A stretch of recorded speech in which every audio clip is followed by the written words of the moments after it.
ஒரு ஆக்ஷன் பண்ணணும்னு எனக்கு தோணுச்சு. எல்லாரும் போயிட்டாங்க. இல்ல பர்மிஷன் பண்ணலாமா? இப்பவும் பண்ணலாம், ஒன்றும் தப்பு இல்லை.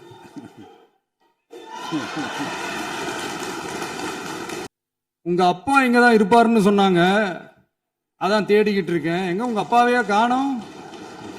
இந்த தக்க நேரத்தில் இந்த ஆதாரங்களை அளித்த மாண்பு முதல்வர் அவர்களுக்கு நன்றியை தெரிவித்துக் கொள்கிறேன். டவுட் இருந்தா இந்த புக்கை பார்த்து தெரிஞ்சுக்கலாம். அதனால இங்க இருக்கிற நிறைய பேரு நடுங்கி போய்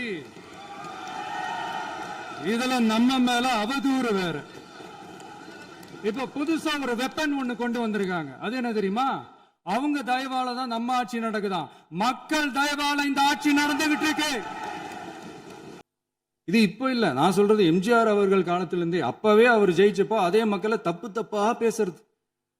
மக்கள் என்ன பண்ணிட்டாங்க, எம்ஜிஆர் என்ன பண்ணிட்டாரு, எம்ஜிஆர் என்ன இது பண்ணிட்டாரு. 50 வருஷமா ஒரே டெக்னிக்கா.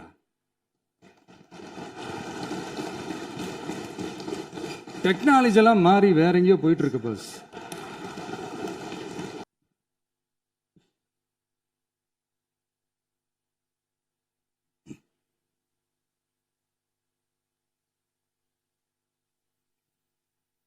மாண்புமிகு பேரவைத் தலைவர் அவர்களே,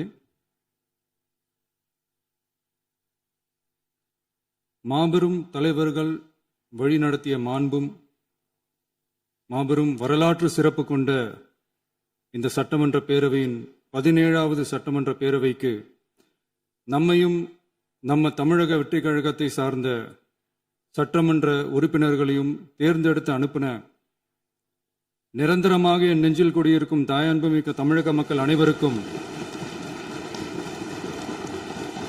என்னுடைய மனப்பூர்வமான நன்றிகள். 17வது சட்டமன்ற கூட்டத்தொடரின் முதல் ஆளுநர் உரையின் மீதான நன்றி தெரிவிக்கும் தீர்மானத்திற்கு பதிலுரை வழங்க வாய்ப்பளித்த மாண்புமிகு பேரவைத் தலைவருக்கு நம் வணக்கத்தை தெரிவித்துக் கொள்கிறோம். மாண்புமிகு பேரவைத் தலைவர் அவர்களே, இந்த 17வது மாமன்றத்தில் அதிகப்படியான 12 கட்சிகளை சேர்ந்த பிரதிநிதிகள் தேர்ந்தெடுக்கப்பட்டிருக்கும். நாம கொள்கை ரீதியாகவும் நிலைப்பாடு ரீதியாகவும் வேறுபட்டு இருந்தாலும் மக்கள் பணி செய்வதுதான் நம்ம எல்லாருக்கும் பிரைமரியா இருக்கிற ஒரே எய்ம்.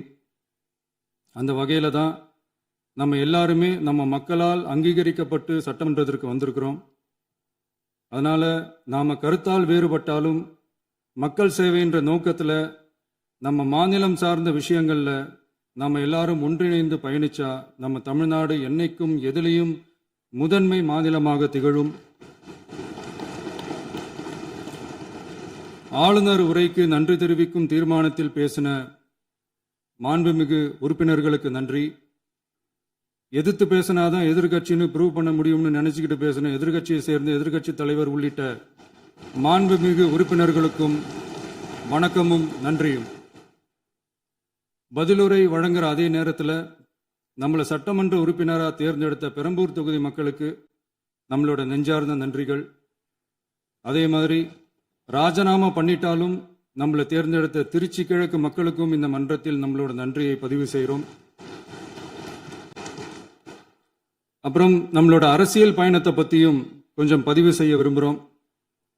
நாம் ஏதோ ஷூட்டிங்லேருந்து நேராக வந்து சிஎம் ஆன மாதிரியே சில பேர் ஒரு இமேஜ் கிரியேட் பண்ணுறாங்க. அவங்களுக்கு அவங்க ஆசைப்படுற லாங்குவேஜ்லேயே சொல்கிறோம், அது வெறும் ரீல் தான், ரியல் கிடையாது. ஒரு சாதாரண நடிகனாக நம்ம கெரியர் தொடங்குச்சு. அப்புறம் அப்படியே சின்சியராக உழைச்சி மேலே வந்தோம். நம்ம கெரியரில் நாம் மேலே வந்ததுக்கு இந்த விஜய் ஒருத்தன் மட்டுமே காரணம் இல்லை, அவனோட உழைப்பு மட்டுமே காரணம் இல்லை. இந்த விஜயோட உழைப்புக்கும் உயர்வுக்கும் பின்னாடி இருக்கிற ஒட்டுமொத்த தமிழ்நாட்டு மக்களோட அன்பும் அரவணைப்பும் தான் காரணம். ஒவ்வொரு வீட்டில் இருக்க ஒவ்வொருத்தரும் நம்மளை அவங்க வீட்டில் ஒருத்தனா ஏற்றுக்கிட்டது தான் நமக்கு கடவுளும் மக்களும் தந்த மிகப்பெரிய வரம். அதுக்காகவே கடவுளுக்கு சமமான நம்மளோட சொந்தங்களான தமிழக மக்கள் அனைவருக்கும் மீண்டும் மீண்டும் நன்றி. இப்படி நம்மளை தாயன்போடு அள்ளி அரவணைச்ச தமிழ்நாட்டு மக்களுக்கு நாம் எப்படியெல்லாம் துணையாக இருந்தோம், எப்படியெல்லாம் மக்களோட மக்களா இருந்தோம்னு சொல்றேன். 1990ஸ்லேயே ரசிகர் மன்றமாக இருந்தப்பவே மக்களுக்கு துணையாக நிற்க ஆரம்பித்தோம். அதுக்கப்புறம் நற்படி மன்றமாகவும் அதுக்கப்புறம் விஜய் மக்கள் இயக்கமாகவும் மாறி மக்களோட மக்களா நின்றுகிட்டு இருந்தோம். 2008 ஈழத் தமிழருக்கு ஆதரவா உண்ணாவிரதம் போராட்டம் செஞ்சோம். போர் முடிவுக்கு வரணும், நம்ம தொப்புள் கொடிய உறவுகளான ஈழத் தமிழர்களுக்கு பாதுகாப்பான நிம்மதியான ஒரு வாழ்வு கிடைக்கணும்னு அன்னைக்கே கோரிக்கை வச்சோம். 2009 ஆரம்பிச்ச விஜய் மக்கள் இயக்கம் வழியா நம்மளோட மக்கள் நல பணிகளை எக்ஸ்டெண்ட் அண்ட் எக்ஸ்பேண்ட் பண்ணிக்கிட்டே வந்தோம். கல்விக்கு துணையா இருந்தோம், சோஷியல் சர்வீஸ் செஞ்சோம், வெள்ள நிவாரணத்துல துணையா இருந்தோம், கொரோனா காலத்துல மக்களுக்கு தோள் கொடுத்தோம். விலையில்லா விருந்தகம், குருதியகம், முட்டைப்பால் ரொட்டி திட்டம், விழியகம், பயிலகம், நூலகம், இப்படி பல வழியில மக்களுக்கு துணையா இருந்தோம். அப்புறம் நம்மளோட திரைப்படங்கள்ல நம்மளால முடிஞ்ச வரைக்கும் ஊழல் எதிர்ப்பை சொன்னோம், சமூக நீதியை சொன்னோம், கல்வியை பத்தி சொன்னோம், அரசியலை பத்தி சொன்னோம். அரசியலை பத்தி பேசுனதுனால நம்ம படங்கள் சந்திச்ச இது வரைக்கும் சந்திக்கிற பிரச்சனையை பத்தி எல்லாருக்குமே தெரிஞ்சதுதான். இது மட்டும் இல்லாம 2011 நாகப்பட்டினத்துல மீனவர் பிரச்சனைகளுக்கு ஆதரவா ஒரு பெரிய பொதுக்கூட்டம் நடத்தினோம். மீனவர்கள் மீதான தாக்குதலை கண்டிச்சு பேசி அதுல நம்மளோட எதிர்ப்பை பதிவு செஞ்சோம். 2017 ஜல்லிக்கட்டு போராட்டத்தில் தமிழர் பண்பாட்டு உரிமைக்கான நம்மளோட ஆதரவை தெரிவித்தோம். 2018 ஸ்டெர்லைட் போராட்டம், துப்பாக்கி சூட்டில் பாதிக்கப்பட்ட நம்ம சொந்தங்களை நேரில் சந்திச்சு ஆறுதல் சொன்னோம். 2021 உள்ளாட்சி தேர்தலில் விஜய் மக்கள் இயக்க வேட்பாளர்கள் போட்டியிட்டு ஜெயிச்சாங்க. கல்வி விருது விழா நடத்தி சிறந்த மதிப்பெண் பெற்ற மாணவ மாணவிகளுக்கு ஊக்கத்தொகையும் பரிசும் கொடுத்தோம். 2024 தமிழக வெற்றி கழகத்தை ஆரம்பிச்ச உடனேயே CAA-வை எதிர்த்து அறிக்கை விட்டோம். அரசியல் கட்சி ஆரம்பிச்சு விழுப்புரம் மாவட்டத்தில் விக்கிரவாண்டியில் நம்மளோட முதல் மாநில மாநாட்டிய வெற்றி கொள்கை திருவிழாவை நடத்தினோம். தந்தை பெரியார், பெருந்தலைவர் காமராஜர், அண்ணல் அம்பேத்கர், வீரமங்கை வேலுநாச்சியார், மக்கள் சேவகர் அஞ்சலை அம்மாள்னு நம்மளோட 5 கொள்கை தலைவர்களை அறிவிச்சோம். இந்தியாவிலே 2 பெண் ஆளுமைகளை கொள்கை தலைவர்கள் அறிவிச்ச ஒரே கட்சி நம்ம டிவிக்கு மட்டும்தான் என்ற பெருமையோடு அறிவிச்சோம். பெரியார் சொன்ன மாதிரியே அவர் சொன்னதுல நமக்கு ஏற்புடையதை மட்டும் எடுத்துக்கிட்டோம். அவரோட கடவுள் மறுப்பு கொள்கையில நமக்கு உடன்பாடு இல்லைன்னு ஓப்பனா அறிவிச்சோம். நமக்கு கடவுள் நம்பிக்கை உண்டுன்னு அறிவிச்சோம். யாரோட நம்பிக்கைக்கும் நாம் எதிரானவங்க இல்லைன்னு தெளிவா அறிவிச்சோம். பெண் கல்வி, பெண்கள் முன்னேற்றம், சமூக சீர்திருத்தம், சமூக நீதி, இப்படி பெரியாரோட கருத்துக்களை நிறையவே ஏத்துக்கிட்டோம்னு அறிவிச்சோம். அண்ணல் அம்பேத்கரோட சம வாய்ப்பு, சம நீதி, சமத்துவத்தை ஃபாலோ பண்ணுவோம்னு அறிவிச்சோம். பெருந்தலைவர் காமராஜரோட மதச்சார்பின்மையை ஏத்துக்கிட்டதோட அவரோட நேர்மையான நிர்வாகத்தையே ஒரு கொள்கையா ஏத்துக்கிட்டோம்னு அறிவிச்சோம். வீரமங்கை வேலு நாச்சியாரோட மண் மீட்பையும் சமூக நல்லிணக்கத்தையும் பின்பற்றுவோம்னு அறிவிச்சோம். மக்கள் சேவகர் அஞ்சலை அம்மாளோட விடுதலை வேட்கையையும் மக்களோட வாழ்வாதாரத்துக்காக உறுதியாக நிற்கிறதையும் பின்பற்றுவோம்னு சொன்னோம். எல்லாருக்கும் எல்லாமும் கிடைக்கணும், மதமும் நம் மதம்னு சொல்லி மதச்சார்பற்ற சமூக நீதி தான் நம்ம கொள்கைன்னு அறிவிச்சோம். நம்ம கொள்கை எதிரி யாரு, அரசியல் எதிரி யாருன்னு ஓப்பனா அறிவிச்சோம். எல்லாத்துக்கும் மேல பிறப்புக்கும் எல்லா உயிர்க்கும்ன்றத நம்மளோட அடிப்படை அரசியல் கோட்பாட்டா அறிவிச்சுட்டு தான் அரசியலுக்கே வந்தோம். நம்ம மதுரை மாநாட்டில் நம்மளோட தேர்தல் அரசியல் மற்றும் ஆட்சி அதிகார அரசியல் வழிகாட்டியா அறிஞர் அண்ணாவையும் புரட்சி தலைவர் எம்ஜிஆரையும் ஏத்துக்கிட்டதா அறிவிச்சோம். அப்புறம் இன்னனையும் நாம் இங்க பதிவு செஞ்சே ஆகணும். எல்லாரும் கட்சி ஆரம்பிச்சுட்டு தான் ஒவ்வொரு வீட்டுக்குள்ளேயும் போவாங்க. ஆனா நாம ஒவ்வொரு வீட்டுக்குள்ளேயும் போனதுக்கு அப்புறம் தான் கட்சியவே ஆரம்பிச்சிருக்கிறோம். ஒவ்வொரு வீட்டில் ஒவ்வொருத்தரும் நம்மள அவங்க பிள்ளையா, மகனா, அண்ணனா, தம்பியா ஏத்துக்கிட்டதும் இயல்பா நடந்துச்சு. தமிழ்நாட்டு மக்களோட மனசுக்குள்ள போறதுக்கு நாம பட்ட பாடு நமக்கு மட்டும்தான் தெரியும். இதெல்லாம் புரிஞ்சாலும் புரியாத மாதிரி இருக்கிறவங்க தான் நம்மள நடிகன் என்று சொல்லியும் நம்ம கட்சியை நடிகன் கட்சின்னு சொல்லியும் சில நக்கல், நையாண்டி இதெல்லாம் பேசுவாங்க. அதை பத்தி நமக்கு கவலை இல்லைன்னு வைங்க. இப்படி நம்ம அரசியல் பயணம் ரொம்ப டிரான்ஸ்பரண்டா தான் ஆரம்பிச்சிருக்கு.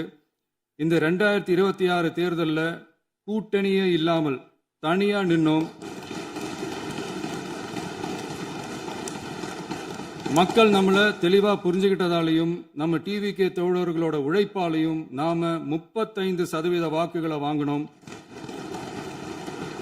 1,72,00,000 வாக்குகளோட தமிழ்நாட்டிலேயே தனி பெரும் கட்சியா வந்தோம். தமிழக மக்களாலையும் நம்மளோட ஆதரவு இயக்கங்களாலையும் இதோ இன்னைக்கு இங்க நம்ம டிவிக்கே ஆளும் கட்சியா உட்கார்ந்துருக்கிறோம். இந்த ஆளும் கட்சியா ஆனதும் அவ்வளவு சாதாரணமாலாம் நடந்துடல. 2.25 வருஷத்துல ஆட்சிக்கு வந்துட்டீங்கன்னு ரொம்ப கிண்டலா கேலியா சிலர் பேசுறாங்க. எங்களோட இந்த 2.25 வருஷ டிராவல்ல எவ்வளவு வலியும் வேதனையும் இருக்குது. நம்மளோட மக்கள் சந்திப்புக்கே அவ்வளவு இடையூறு, அவ்வளவு தடைகள், ஊர் உலகத்துல யாருக்கும் இல்லாத ஒன்னா நமக்கு மட்டுமேன்னு தனியா ஸ்பெஷலா எக்ஸ்க்ளூசிவா நிறைய நிபந்தனைகள், நெருக்கடிகள், கட்டுப்பாடுகள், நம்மளை சந்திக்க வர்ற மக்களுக்கு சரியான பாதுகாப்பு இல்லாம, நம்ம கூட்ட நிகழ்ச்சிக்கு போதுமான பாதுகாப்பு இல்லாமன்னு இன்னும் வெளியே சொல்ல முடியாத நிறைய சூழ்ச்சிகள் எல்லாத்தையும் தாண்டி தான் நாம் இந்த இடத்துக்கு வந்திருக்கிறோம். But still miles to go. நம்ம டிராவல்ல எல்லாத்துக்கும் முச்சமா நம்மளோட சொந்தங்கள், நம்மளோட உறவுகள், 41 பேர் கரூர் சம்பவத்தில் இழந்த வேதனை எல்லாம் எப்படி சொல்றதுனே தெரியல. நம்ம மனசை விட்டு என்னைக்கும் அந்த வலியும் வேதனையும் நீங்கவே நீங்காது. அதுலயும் நம்ம மேலேயே பழி போட்ட கொடுமையெல்லாம் இருக்கும் பாருங்க, அதெல்லாம் வேற லெவலுங்க. என்னத்துக்கு அப்படியெல்லாம் செஞ்சாங்கன்னு தெரியல. அரசியல்னா இப்படியெல்லாம் கொடூரமா இருக்கணுமா என்ன? சரி விடுங்க. இந்த விஜய் இவனோட மக்களுக்காக எதையும் தாங்க தயாரா ஆகிட்டான். இவ்வளவு பெயின்ஃபுல்லான நம்ம பொலிட்டிக்கல் டிராவல்ல நம்மளோட மிகப்பெரிய ஆறுதலும் பலமும் என்ன தெரியுமா? என் நெஞ்சில் குடியிருக்கும் என்னோட தமிழ்நாட்டு மக்களும், என் உயிருக்கு உயிரான என்னோட தோழர்களும் தான். அவங்களோட பலத்தால தான். அன்னைக்கு 1967ல முன்னாள் முதல்வர் மாண்புமிகு அறிஞர் அண்ணா அவர்கள் தலைமையில் அமைஞ்ச சாமானியர்களோட ஆட்சி மாதிரி, 1977ல முன்னாள் முதல்வர் மாண்புமிகு புரட்சி தலைவர் எம்ஜிஆர் அவர்கள் தலைமையில் அமைஞ்ச மிக சாமானியர்களோட ஆட்சி மாதிரி, இதோ இன்னைக்கு அதே வரிசையில 2026 சட்டமன்ற தேர்தலில் இந்த விஜயோட தோழர்கள் இடம்பெற்ற ஒரு மிக மிக சாமானியர்களின் ஆட்சி அமைஞ்சிருக்கு. வாகை சூடும் வரலாறு திரும்பி இருக்கிறது. இப்படி ஒரு தீர்ப்பை மக்கள் அளிச்சதுனால தான் தமிழக வரலாற்றில் ஒரு மகத்தான கூட்டணி ஆட்சியை நாம் அமைச்சிருக்கிறோம். இளைஞர்களால என்ன செய்ய முடியும், பெண்களால என்ன செய்ய முடியும்னு கேட்டவங்களுக்கான பதில் தான் இன்னைக்கு அமைஞ்சிருக்கிற நம்ம ஆட்சி. ஒரே ஒரு குடும்பம் மட்டும் முக்கியம்னு சொல்றது நம்மளோட ஆட்சி அதிகார அரசியல் இல்ல. தமிழ்நாட்டில் இருக்கிற ஒவ்வொரு குடும்பமும் முக்கியம்னு சொல்றது தான் நம்ம அரசியல். நம்மளோட ஆட்சி அதிகாரம் அதான் நம்மளோட மனசாட்சி உள்ள மக்கள் ஆட்சி. இந்த 2026 தேர்தலில் யாராலும் உடைக்கவே முடியாதுன்னு சொன்ன மதத்தை உடைச்சோம், சாதியை உடைச்சோம், முக்கியமா காசு கொடுத்து ஓட்டு வாங்குற ஒரு நச்சு கலாச்சாரத்தையே சுக்கு நூறா தூள் தூளா உடைச்சிருந்தோம். நாம கிளீன் கவர்னன்ஸ் அண்ட் குட் கவர்னன்ஸ்ல உறுதியா இருக்கிறோம். இப்ப மட்டும் இல்ல, எப்பவுமே இப்படிதான் இருப்போம். இதுல 100% இது உண்மைன்றதுனால தான் பாரம்பரியமான தினத்தந்தி பத்திரிகை ஊழலின் ஊற்றுக்கண் அடைக்கப்படுகிறதுன்னு 16/6/2026 அன்னைக்கு ஒரு தலையங்கமே எழுதியிருக்கு. ஒரு தவறு செய்தால், அது தெரிந்து செய்தால் அவன் தேவன் என்றாலும் விடமாட்டேன் என்று எம்ஜிஆர் அன்று பாடினார். அதை இன்று விஜய் செயலில் காட்டுகிறார்னு அந்த எடிட்டோரியல்ல எழுதியிருக்கு. இந்த நேரத்தில் தினத்தந்திக்கு நம்மளோட நன்றியை தெரிவிச்சுக்கிறோம். அரசியலுக்கு வந்து 2 வருஷம் தான் ஆகுது. உங்களுக்கு என்ன தெரியும், உங்களால என்ன முடியும்னு கேலியா கேட்டவங்களுக்கு தினத்தந்தியோட பதிலை இப்போதைக்கு போதும்னு நினைக்கிறேன். என்னென்னமோ செய்வான்னு சொல்றானே இந்த விஜய், பல வருஷமா இருக்கிற ஒரு பதவி வெறி பிடிச்ச அரசியலை உடைச்சி எப்படி செய்வான்னு நம்ம மக்களை யோசிச்சிருவாங்க. இதோ இப்போ நம்ம மக்களுக்கு புரிஞ்சிருக்கும். இப்பவும் சொல்றோம், இது வெறும் ஆரம்பம் தாங்க. இந்த மாபெரும் சபையிலிருந்து கேட்கிற மக்களே, நமக்கு கொஞ்சம் அவகாசம் கொடுங்க. இதுக்கு முன்னாடி, அதாவது 2017 கடைசியில இருந்து 2026 ஏப்ரல் வரைக்கும் இருந்த புண்ணியவான்கள் ஆட்சியில ஒவ்வொரு டிபார்ட்மெண்ட்லயும் போட்ட ஏராளமான ஓட்டைகளை அடைச்சிக்கிட்டே படிப்படியா மக்களுக்கு நல்லதையும் செஞ்சுக்கிட்டே வருவோம். அதனாலதான் நமக்கு எதிரா யார் யாரோ சேரவே மாட்டாங்கன்னு நினைச்சவங்க எல்லாம் ஒன்னா சேர்றாங்க. நம்ம ஆட்சிக்கு டேட்டு குறிக்கிறாங்க.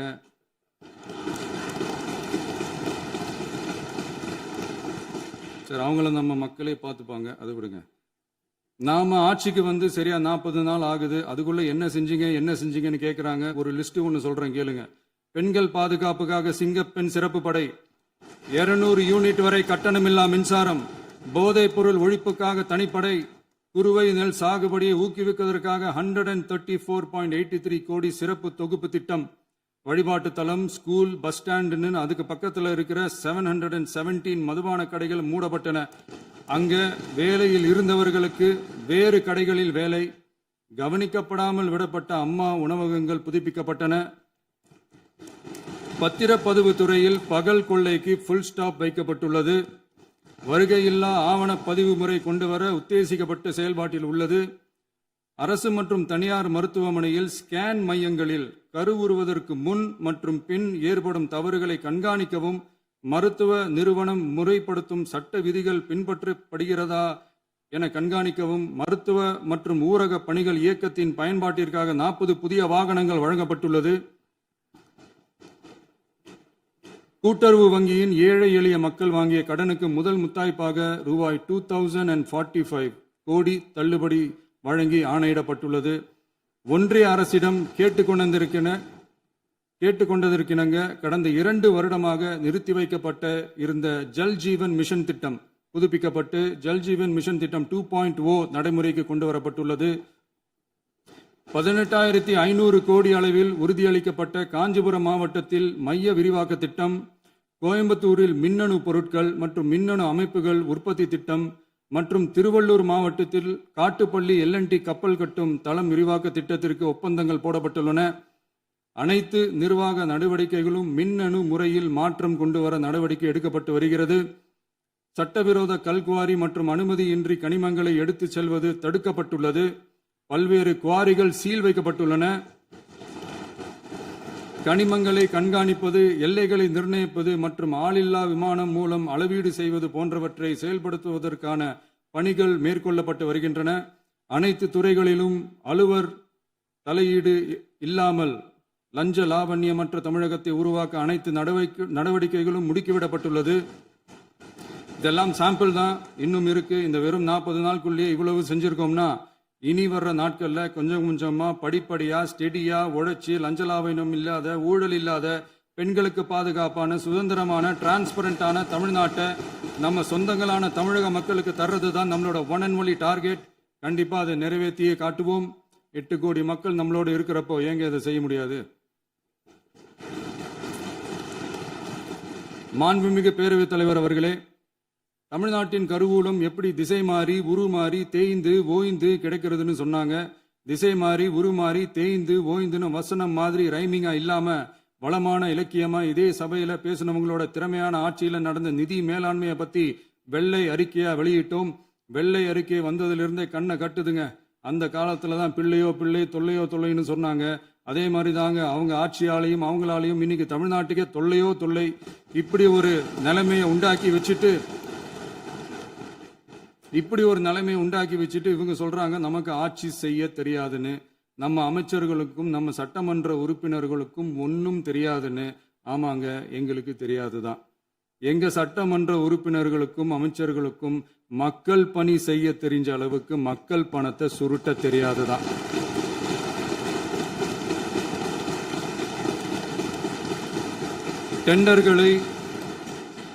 டெண்டர்களை முறைப்படுத்த தெரிஞ்ச அளவுக்கு அதோட ரேட்டை உயர்த்தி ஊழல் செய்ய தெரியாதுதான். பதவி உயர்வு வழங்கவும் பணி இடமாற்றம் கலந்தாய்வு நடத்தவும் தெரியுமே தவிர பதவி உயர்வுக்கும் பணியிட மாற்றத்திற்கும் பணம் பறிக்க தெரியாதுதான். புதிய பணியிடங்கள் உருவாக்க தெரியுமே தவிர அந்த பணியிடங்களை பணத்துக்கு விற்க தெரியாதுதான். கோயில்கள்ல நடக்கிற நிர்வாக சீர்கேட்டை தடுக்க நீங்க பேசுங்க, நீங்க கண்டிப்பா பண்ணுங்க. கோயில்கள்ல நடக்கிற நிர்வாக சீர்கேட்டை தடுக்க தெரியுமே தவிர கோயில் பணத்தை கொள்ளையடிக்க தெரியாதுதான். தங்கத்தை உருக்கி தாரை வார்க்க தெரியாதுதான். கனிம வளத்தை பாதுகாக்க தெரிஞ்ச அளவுக்கு கனிமத்தை வித்து கொள்ளையடிக்க தெரியாதுதான். அரசு வருமானத்தை அரசு கஜானாவுக்கு மாத்த தெரிஞ்ச அளவுக்கு அந்த பணத்தை தனிப்பட்ட கஜானாவுக்கு மடை மாத்த தெரியாதுதான். போதை கலாச்சாரத்தை தடுக்க தெரிஞ்சவங்களுக்கு போதை கலாச்சாரத்தை வளர்க்க தெரியாதுதான். நம்ம குடும்பத்துல இருக்கிற பாட்டி, அம்மா, அக்கா, தங்கச்சி, குழந்தைங்களை, பெண்களை மதிக்க தெரிஞ்சவங்களுக்கு ஓசி பஸ், 1000 ரூபாய் கேஸ், இப்படிலாம் பேச தெரியாதுதான். எங்க உறுப்பினர்களுக்கும் அமைச்சர்களுக்கும் மக்கள் சேவை தெரிந்த அளவிற்கு சுயநல தேவையை செஞ்சிக்க தெரியாதுதான். அதனாலதான் சொல்றோம், எங்களை பார்த்து எதுவும் தெரியாதுன்னு சொல்றவங்களுக்கு சொல்றோம், இதெல்லாம் எங்களுக்கு தெரியாதுதான். உங்களை மாதிரி முறைகேடுகளை செய்யறத நாங்க தெரிஞ்சுக்கவும் போறதில்ல, தெரிஞ்சுக்கவும் ஆசைப்படல. அத கடைசி வரைக்கும் எங்களுக்கு தெரியாமலே இருந்துட்டு போகட்டும். அதனால நாங்களும் எங்க மக்களும் வெரி வெரி ஹாப்பி தான். மாண்புமிகு பேரவைத் தலைவர் அவர்களே, எதிர்ப்பவர்கள் எதிர்க்கட்சி என்பதற்காக எங்கள் ஆட்சி மீது 1000 பழி போடலாம். ஆனாலும் தமிழக மக்களுக்கு உண்மையை உணர்த்த வேண்டியது நம்மளோட கடமை. மின்வெட்டை பொறுத்தவரை தமிழ்நாடு மின்மிகை மாநிலமாக இருந்தாலும் கடந்த காலங்களில் ஏற்பட்ட நிர்வாக குளறுபடிகளும் மின்சார சாதனங்கள் மற்றும் மின் மாற்றிகளில் ஏற்படும் பழுதாலும் வேண்டுமென்றே சிலரின் நடவடிக்கைகளாலும் இந்த மின்வெட்டிற்கு காரணமாக உள்ளது. மின் விநியோக மீட்பு நடவடிக்கைகளை ஒருங்கிணைப்பதற்காக எதிர்பாராமல் இரவு நேரங்களில் ஏற்படும் மின் தடங்களை விரைந்து சரி செய்வதில் 10 உயர்மட்ட கண்காணிப்பு குழுக்கள் மற்றும் 125 சிறப்பு மின் தடை நீக்க ரோந்து வாகனங்கள் வழங்கப்பட்டு 24 மணி நேரமும் கண்காணிக்கப்படுகிறது. கூடுதலாக தற்போது 77 புதிய மின் தடை நீக்க மையங்களும் உருவாக்கப்பட்டுள்ளன. விரைவில் இந்த மின்வெட்டு நிலைமை அறவே நீக்கப்படும். மாண்புமிகு பேரவைத் தலைவர் அவர்களே, நம்ம விவசாயிகள் எல்லாரும் நம்மளை நல்லா புரிஞ்சுக்கிட்டு தமிழக வெற்றி கழகத்தை ஏத்துக்கிட்டாலும் எதிர்கட்சிகளோட தூண்டுதலால சில இடங்கள்ல சில போராட்டங்கள் நடக்குது. எதிர்கட்சிகள் என்னதான் சித்து வேலை செஞ்சாலும் விவசாய பெருமக்கள் எல்லாரும் நம்ம ஆட்சி அவங்களுக்கான ஆட்சி தான் நல்லா புரிஞ்சுதான் வச்சிருக்கிறாங்க. இந்த வருஷம் எல் நினோ விளைவா எப்பவும் இருக்கிறத விட இந்த டைம் மழை குறையுங்கிறதையும் நம்ம விவசாயிகள் உணர்ந்துதான் இருப்பாங்க. இருந்தாலும் நம்ம அரசு நம்ம விவசாயிகளோட வாழ்வாதாரத்துக்காக பக்கபலமாகவும் உறுதியாகவும் துணை நிற்கும்ங்கிறத தெரிவிச்சுக்கிறோம். நம்ம தமிழகத்தில் ஏற்கனவே நடந்த அதி அற்புதமான சூப்பரான நிர்வாக திறன் கொண்ட 50 வருஷ அரசியல் அனுபவம் கொண்ட 2.0, 3.0, 4.0 பல 0.0 மாடல் ஆட்சி நடத்த கனவு கண்டவங்களோட அட்டகாசமான ஆட்சிக்காரங்க பல்வேறு விதமான நிதி நெருக்கடியை நம்ம மக்களுக்கும் நமக்கும் பரிசா கொடுத்துட்டு போய் இருந்தாலும் கூட்டுறவு வங்கிகளின் மூலம் 75,000 வரை பயிர்கடன் பெற்று குறு சிறு இதர பெரு விவசாயிகளுக்கு 100% முழுமையான பயிர்கடன் தள்ளுபடியும் 75,000க்கு மேல் கடன் பெற்றவர்களுக்கு குறைந்தபட்சமாக 35,000 பண பயன் கிடைக்கும் அளவிற்கு மொத்தம் 14,43,504 விவசாயிகளுக்கு ரூபாய் 5,932.23 கோடி பயிர்கடன் தள்ளுபடி வழங்கப்பட்டுள்ளது. மாண்புமிகு பேரவைத் தலைவர் அவர்களே, நாம ஒன்றியத்தில் கூட்டுறவு கூட்டாட்சி, மாநிலத்தில் சுயாட்சி என்ற கொள்கையை கொண்டவங்க தான் ஏற்கனவே அறிவிச்சிருக்கிறோம். தற்போதைய ஒன்றிய அரசு சார்ந்த கட்சியுடன் அரசியலில் கொள்கை அளவில் நேர் எதிராக நிற்கிறவங்க தான் நாம. அதே சமயத்தில் எதுக்கெடுத்தாலும் கண்ணை மூடிக்கிட்டு ஒன்றிய அரசோட மோதல் போக்கை விரும்புறவங்க நாம இல்ல. நமக்கு எப்பவுமே தமிழகத்தின் வளர்ச்சி மட்டும்தான் முக்கியம். அதுக்காக நம்மளோட அரசியல் ரீதியான கொள்கைகளையோ மாநில உரிமைகளையோ கொஞ்சம் கூட விட்டு கொடுக்கவே மாட்டோம். அதுல ரொம்ப தெளிவாகவும் உறுதியாகவும் இருக்கிறோம். இனியும் இப்படித்தான் இருப்போம். அதுல ஒருபோதும் மாற்றமே இருக்காது. அதனால இதுல யாரு திசை திருப்ப வேலையில் ஈடுபட்டாலும் அவங்க எல்லாரும் மக்கள் மத்தியில் தோற்பது உறுதி. எனவே நம்ம மக்களுக்கோ சிறுபான்மை சகோதரர்களுக்கோ நம்ம ஆதரவு இயக்கங்களுக்கோ எந்தவித சந்தேகமும் வேண்டாம். நாம் யாரோட டீமும் இல்ல. நாம எப்பவுமே பியூரான பீப்புள்ஸ் டீம். இன்னும் சொல்ல போனா நாம secular team, social justice team. மாண்புமிகு பேரவைத் தலைவர் அவர்களே, அரசு விழாக்கள், கல்வி நிறுவனங்கள் மற்றும் பல அதிகாரப்பூர்வ நிகழ்ச்சிகளோட தொடக்கத்தில் நம்ம தமிழ்தாய் வாழ்த்த பாடுறது தான் வழக்கமாக இருக்கு. தமிழ்தாய் வாழ்த்த பொறுத்த வரைக்கும் நம் அரசு இதுல நம்மளோட உறுதியான நிலைப்பாட்டை ஒன்றிய அரசுக்கு மிக தெளிவா தெரிவிச்சிருக்கு. அது இல்லாம இதில் மாநில அரசின் கொள்கைக்கு ஏற்ப ஒன்றிய அரசின் அறிவிக்கையில் திருத்தம் மேற்கொள்ள கோரிக்கையும் விடுக்கப்பட்டுள்ளது. நீட் தேர்வை பொறுத்தவரை கிராமப்புற மற்றும் பொருளாதார ரீதியாக பின்தங்கிய மாணவர்களுக்கு சமமான வாய்ப்பை வழங்குவதில்லை. மருத்துவ கல்வியில் சமூக நீதி மற்றும் சம வாய்ப்பை நீட் பாதிக்கிறது என்பதை உணர்கிறோம். எனவே மருத்துவ படிப்புகளுக்கான சேர்க்கையை 12ஆம் வகுப்பு மதிப்பெண்களின் அடிப்படையில் நடத்த வேண்டும் என்று நமது அரசு வலியுறுத்தி வருகிறது. மத்திய அரசிடம் நீட்டிலிருந்து தமிழ்நாட்டிற்கு விலக்கு வழங்க வேண்டும் என்று கோரிக்கை விடுத்துள்ளது. மாண்புமிகு பேரவைத் தலைவர் அவர்களே, பேரறிஞர் அண்ணா அவர்கள் தலைமையிலான அரசு 1968இல் இருமொழி கொள்கையை நடைமுறைப்படுத்தியது. தமிழ் ஆட்சி மொழி, தமிழ் மொழியை பாதுகாப்பது, மாணவர்களுக்கு ஆங்கிலத்தின் மூலம் உலக அளவிலான வாய்ப்புகளை வழங்குவது, எந்த ஒரு மொழியையும் கட்டாயமாக திணிப்பதை தவிர்ப்பது மற்றும் எதிர்ப்பது, நிலத்தின் மொழி மற்றும் பண்பாட்டு அடையாளத்தை பேணுவது என்பதை நம் தமிழக வெற்றிக் கழக ஆட்சி ஏற்றுக்கொண்டுள்ளது. எனவே தமிழ்நாட்டில் தமிழ் ஆட்சி மொழி மற்றும் இருமொழி கொள்கை என்பதில் நமக்கு மாற்று கருத்தே இல்லை. மாண்புமிகு பேரவைத் தலைவர் அவர்களே, கடந்த 11/6/2026 அன்று நடந்த நிதி ஆயோக் கூட்டத்தில் தமிழ்நாடு அரசின் சார்பாக கலந்து கொண்டு வறுமையற்ற தமிழ்நாடு இயக்கம் உருவாக்க தேவையான நிதியையும், தமிழ்நாட்டுக்கு 2 எய்ம்ஸ் மருத்துவமனைகளை தருமாறும், மருத்துவம் மற்றும் பல் மருத்துவ படிப்பிற்கு 12ஆம் வகுப்பு மதிப்பெண் அடிப்படையில் இடங்களை நிரப்புதல் குறித்தும், செயற்கை நுண்ணறிவு தொடக்க நிறுவன வளர்ப்பு மையங்கள் தமிழ்நாட்டில் அமைக்கவும், இளைஞர் திறன் மற்றும் வேலைவாய்ப்பு இயக்கம் செயல்படுத்த வேண்டியும், பெண்கள் தலைமையிலான வளர்ச்சி குறித்தும், மீனவ சமுதாயங்களின் வாழ்வாதாரம் மற்றும் மீன்பிடி படகுகள் மற்றும் மீனவர்களை விடுவித்தல் குறித்து நிரந்தர நடவடிக்கை எடுக்க வேண்டியும், காலநிலை தாங்கும் தன்மை பெருந்திட்டம் 2045இல் கீழ் விண்வெளி உற்பத்தி மையத்தை தேசிய விண்வெளி உற்பத்தி மையமாக அறிவிக்க கோரியும், தமிழ்நாட்டில் சாலை போக்குவரத்து, நெடுஞ்சாலை மற்றும் ரயில்வே அமைச்சகத்தின் மேம்பாட்டு குறித்தும், அனைத்து கிராமங்களையும் டிஜிட்டல் இணைப்பு வசதி ஏற்படுத்துதல் குறித்தும், கூட்டு குடிநீர் திட்டம் தொடரவும், அரசின் விழாக்களில் தமிழ்தாய் வாழ்த்துக்கான முதலிடத்திற்கான கோரிக்கையும், மேகதாது அணை கட்டுமான நிறுத்தத்தை உறுதிப்படுத்தவும், மாநிலத்தின் மீது மும்மொழி கொள்கையை வற்புறுத்தாமல் புதிய கல்விக் கொள்கையை திணிக்காமல் தமிழகத்திற்கான கல்வித் தொகை ரூபாய் 3284 கோடியை விடுவிக்க கோரியும், ஆண்டுதோறும் 5 லட்சம் இளைஞர்களுக்கு உதவித் தொகையுடன் கூடிய பணியினை தொழில்நுட்ப பயிற்சி வழங்க ஒத்துழைப்பு வழங்குமாறும், ஒகேனக்கல் 3ஆம் கட்ட கூட்டு குடிநீர் திட்டத்திற்கான நிதி ரூபாய் 2283.40 விடுவிக்கவும், வேலை வாய்ப்பு மற்றும் வாழ்வாதாரத்துக்கான உத்தரவாத திட்டத்தின் கீழ் வேலை வாய்ப்புகளை உருவாக்க உடனடி நடவடிக்கை மேற்கொள்ள வேண்டியும் மற்றும் திருக்குறளை தேசிய இலக்கியமாக அறிவிக்குமாறும் தமிழ்நாடு சார்பில் பேசியுள்ளோம் என்பதை தெரிவித்துக் கொள்கிறோம்.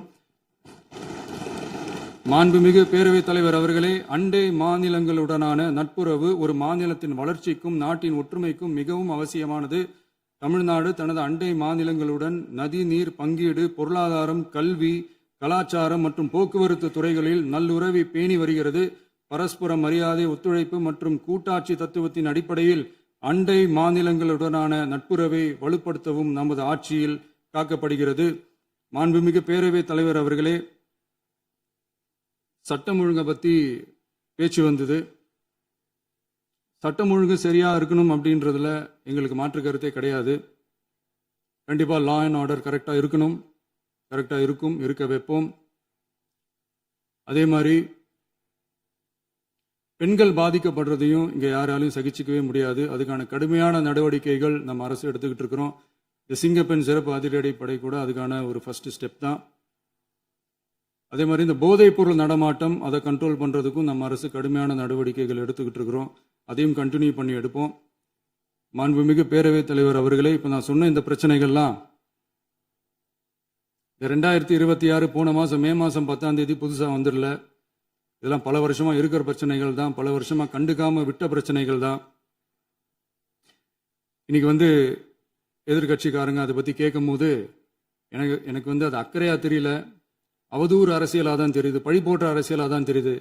இப்படி அவதூறு பழி போடுறவங்களை பார்த்து ஒன்னே ஒன்று தான் கேட்கணும்னு தோணுது.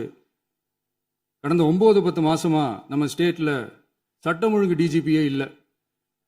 சட்டம் ஒழுங்கு டிஜிபியை போடுங்கன்னு சொல்லி எல்லாம் ஓஞ்சி போயிட்டோம்.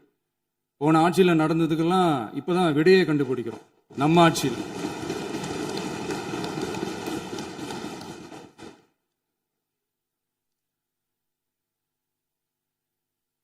இந்த போதைப் பொருள் நடமாட்டம்லாம் தாறுமாற அப்படியே பரவி கொட்டி கிடக்குது. இதெல்லாம் இனிஷியல் ஸ்டேஜ்லயே யார் கண்ட்ரோல் பண்ணியிருக்கணும்? போலீஸ் டிபார்ட்மெண்ட் அப்போ யார் கையில் இருந்தது? இத்தனை கேள்வி நம்மளை பார்த்து கேட்குறாங்களே, ஒரே ஒரு கேள்வி தான் நான் கேட்கணும்னு தோணுது.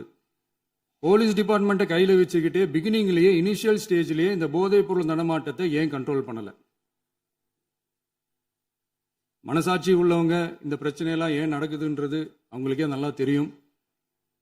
இன்னைக்கு வந்து சட்டம் ஒழுங்கை பற்றி கேள்வி கேட்கக்கூடாதா அப்படின்னா தாராளமாக கேட்கலாம். இது ஜனநாயக அரசு, மன்னராட்சிலாம் கிடையாது, மனசாட்சி உள்ள மக்களாட்சி. அதனால கேள்வி கேட்கலாம், எல்லாருக்கும் எல்லா உரிமையும் உண்டு. விமர்சனம் செய்யலாம், எல்லாருக்கும் எல்லா உரிமையும் உண்டு. ஆனால் நம்ம ஆட்சியில் என்ன நடவடிக்கைகள் எடுத்திருக்கோன்றது தெரிஞ்சுக்கிட்டு அதுக்கேற்ற மாதிரி ஒரு நடுநிலையாக பேசுனீங்கன்னா கொஞ்சம் நல்லா இருக்கும். சட்டம் ஒழுங்கை பற்றி யாருக்கு என்ன யோசனை இருந்தாலும், மக்கள் நலனுக்காக யாருக்கு என்ன யோசனை இருந்தாலும் அதை தாராளமாக சொல்லலாம். நம்ம அரசு அது காது கொடுத்து கேட்கும். ஆனால் நம்ம அரசினுடைய நிர்வாகத்திறன் அதை பற்றி பேசுறவங்களுக்கு இந்த ஊரடிச்சு உலையில போட்டு ஊழல் மேல ஊழலா செஞ்சுக்கிட்டு அதுல இருந்து தப்பிக்கிறதுக்கு பேர் தான் நிர்வாகத்திறன் அப்படின்னு சொன்னா, அப்படிப்பட்ட ஒரு ஊழல் செய்யற நிர்வாகத்திறனை நம்ம அரசு ஒரு நாளும் செய்யாது.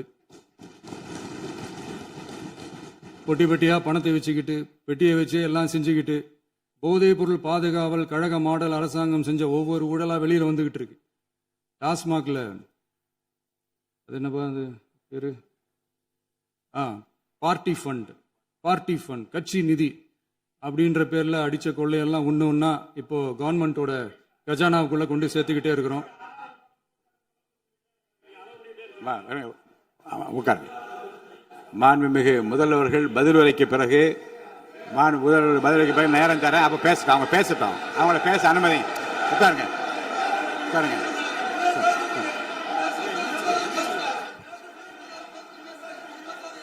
மாண்புமிகு அலோவ் பண்றேன் உட்காருங்க. மாண்பு உறுப்பினர்கள் நீங்க இங்க உட்காருங்க, அமைதியா உட்காரு. நீங்க எல்லாம் உட்காருங்க. உட்காருங்க. மாண்புமிகு நீங்க எல்லாரும் உட்காருங்க. அமைதியா உட்காருங்க. இருங்க, உட்காருங்க. அப்புறம் நீங்க என்ன உட்காருங்க, நான் கொடுப்பேன். உட்காருங்க, நான் பாயிண்ட் ஆஃப் ஆர்டர் கொடுங்க, நான் கொடுக்குறேன். உட்காருங்க.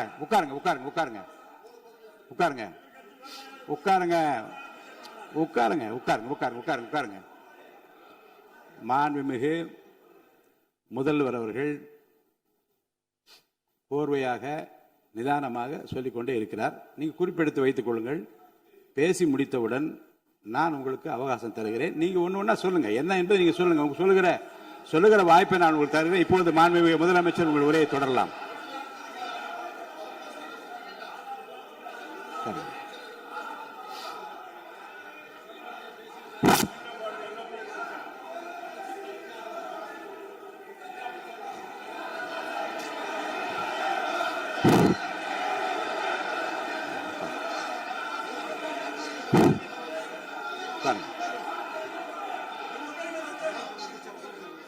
நான் எழுந்த பிறகு உட்கார்றதான் முறை. உட்காருங்க, எல்லாரும் உட்காருங்க. தேசிய உட்கார். நான் அலோவ் பண்றேன். உட்காருங்க, அமைதியா உட்காருங்க. நான் அலோவ் பண்றேன். அமைதியா உட்காருங்க. அங்க இருந்து குரல் கொடுக்காதீங்க. உட்காருங்க.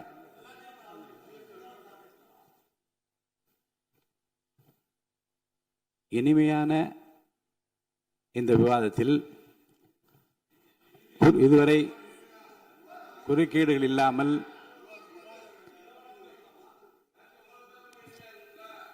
கொஞ்சம் அமைதியா இருங்க. மாண்புமிகு முதல்வர்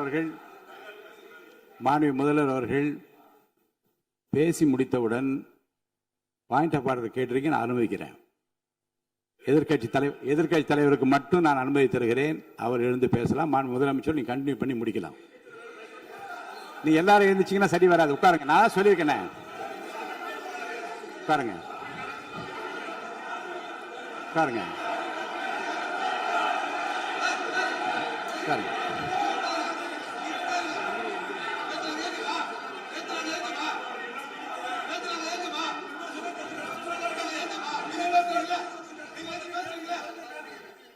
மாண்பு உறுப்பினர் அமைதி காக்க வேண்டும். நேற்று எதிர்க்கட்சி தலைவர் பேசுகிற போதும் அவர் பேசுகிற எல்லாவற்றுக்கும் நான் அனுமதி அளித்தேன். அதில் பாயிண்ட் ஆஃப் கேளுங்க. அந்த விவாதத்தில் கேளுங்க.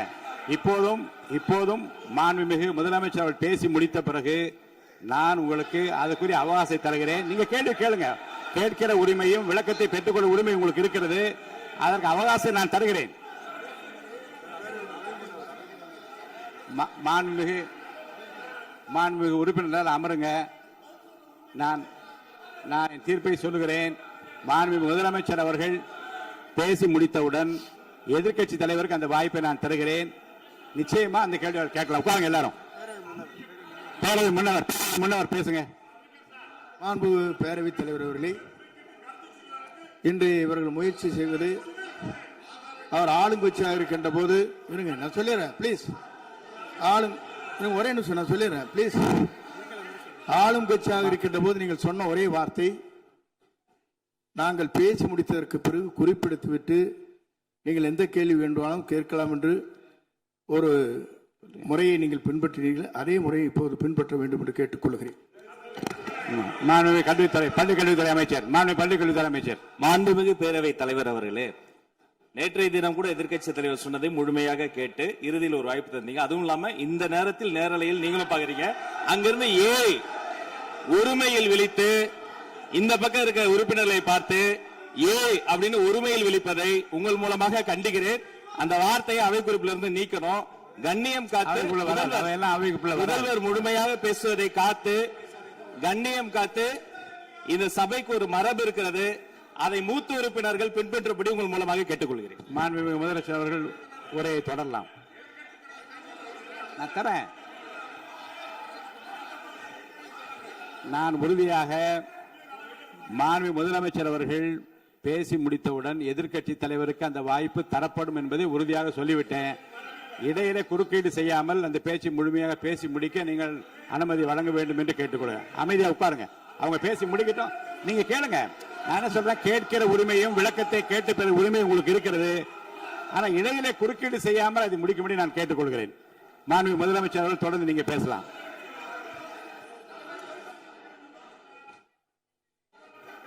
எதிர்க்கட்சி தலைவர்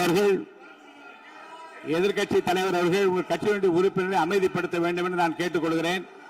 உங்களுக்கு வாய்ப்பு தரவில்லை என்றால் அவர் எழுந்து நிற்பதில் நியாயம் இருக்கு. வாய்ப்பு தரப்போகிறேன். மாண்புமிகு முதலமைச்சர் அவர்கள் பேசி முடித்தவுடன் உங்களுக்கு வாய்ப்பு தரப்படும். அது வரைக்கும் உங்களுடைய உறுப்பினரை அமைதி காக்க நீங்கள் தான் பார்த்துக் கொள்ள வேண்டும். மாண்புமிகு அவை முன்னவர். மாண்புமிகு பேரவைத் தலைவர் அவர்களே, அவர் அப்போது சொன்னது வேறு, இப்போது நடந்து கொள்கிற முறைகள் வேறாக இருக்கிறது. அன்றைக்கு அவர் சொல்லுகிற போது அமைச்சர் அத்தனை பேரும் பேசி முடித்ததற்கு பிறகு உங்களுடைய கருத்துக்கள் ஏதாவது தெரிவிக்கலாம். இப்போது பின்பற்றினால் நன்றாக இருக்கும். நீங்கள் அதற்காகத்தான் சொன்னீர்கள். முதலமைச்சர் பேசியதற்கு பிறகு எதிர்க்கட்சி தலைவர் அவர்கள் பேசுவதற்கு வாய்ப்பளிக்கிறோம் என்று சொல்லியிருக்கிறார்கள். ஆகவே தான் அந்த வாய்ப்பை நீங்கள் இல்ல அது பதில் சொல்லணும்னு கேட்டிருக்காங்க. பதில் சொல்லணும் தான் சொல்லியிருக்காங்க. பதில் சொல்லினா தங்க பிரச்சனை இல்ல. அப்படி இல்ல. ஆகவே இல்ல நேற்றைய தினம் நீங்கள் அப்படி பேசிக்கொண்டது ஆறாவது இல்ல. நேற்றைய தினம் உங்கள் பேசுகிற போது ஆறாவது குறுக்கிட்டார்களா? நீங்கள் பேசுகிற போது யாருமே குறுக்கிடவில்லை. நீங்க எவ்வளவு பேசினீர்கள், எவ்வளவு வார்த்தைகள் பேசினீர்கள் என்பதெல்லாம் எங்களுக்கு தெரியும். யாருமே அதில் குறுக்கிடவில்லை. இது முதலமைச்சர் எங்கள் முதலமைச்சர் எதிர்க்கட்சி தலைவர் பேசுகிறவர் யாரும் குறுக்கிட வேண்டாம் என்று சொன்னார்கள். அதை நாங்கள் பின்பற்றினோம். ஆனால் இன்றைக்கு நீங்கள் பின்பற்றவில்லை என்பதால் வேதனையாக இருக்கிறார். முன்னவர் நேற்று எதிர்க்கட்சி தலைவர் பேசுகிற போது அடுக்கடுக்காக குற்றச்சாட்டுல வைத்தார். இப்போ அதற்குரிய மாண்புமிகு பொதுப்பணித்துறை அமைச்சர்கள் காலையில் அலுவலகத்தை சந்தித்து அவர்கள் சாட்டிய குற்றச்சாட்டுகளுக்கெல்லாம் ஆதாரங்களை எல்லாம் நான் கொண்டு வந்திருக்கிறேன் என்று சொன்னேன். நான் நேற்று அந்த விஷயம் நேற்றோடு முடிந்து விட்டது. ஆதாரங்களை கொடுங்கள். தக்க நேரத்தில் இதை பற்றி சொல்ல வேண்டிய நேர்ந்தால் நான் இதெல்லாம் ஆய்வு செய்து உரிய நேரத்தில் அவை குறிப்பிட்டு ஏற்றுவதற்கு முன்பாக அவரிடம் காட்டி அதற்கு பிறகு அதை பற்றி முடிவெடுக்கும் என்று நான் சொன்னேன். இப்போதும் சொல்லுகிறேன், மாண்பு முதலமைச்சர் அவர்கள் பேசிக் கொண்டிருக்கிறார். பேசி முடிக்கட்டும். எதிர்க்கட்சி தலைவருக்கு உறுதியாக நான் வாய்ப்பு தருவேன். அவர் கேள்விகளை முன்வைக்கலாம், விளக்கங்களை பெறலாம். இப்போதைக்கு பேரவைத் தலைவர் என்ற முறையில் என்னுடைய முடிவு இதுதான். அவையில் இருக்கக்கூடிய உறுப்பினர்கள் அமரும்படி நான் கேட்டுக்கொள்கிறேன். நான் முதலமைச்சர் அவர்கள் பேச வேண்டிய